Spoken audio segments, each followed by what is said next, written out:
So one of the really powerful features which you should be aware of now is the meshing capability, but specifically the automated meshing capability within the platform. Now what we're going to do here is just look at if we have an asset, if it says generate mesh, then currently no mesh exists. If that option is not there, then the asset already has a mesh. So what we're going to do here is, this is the point cloud. We're looking at a point cloud for an RTC 360 dataset. And if you hover at the top to switch to the mesh mode, you can generate the mesh from there. You can also generate the mesh from the asset information panel. And of course you can generate it if you click the three little buttons directly on an asset too.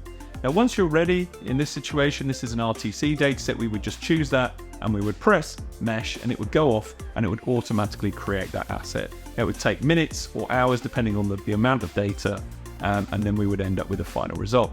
So what you can see here, if I click on those three dots, it doesn't say generate mesh, which means that we have a mesh for that asset and we can open up that data set.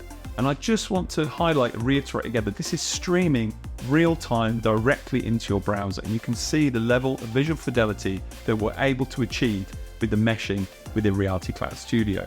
Now that will depend on the sensor, it will depend on the image quality, but you can see here that the mesh that we're able to generate is really, really nice. Not on top of that, we can share a link to this and the end user would see the mesh and it would load incredibly quickly within their browser, but we can also download the mesh.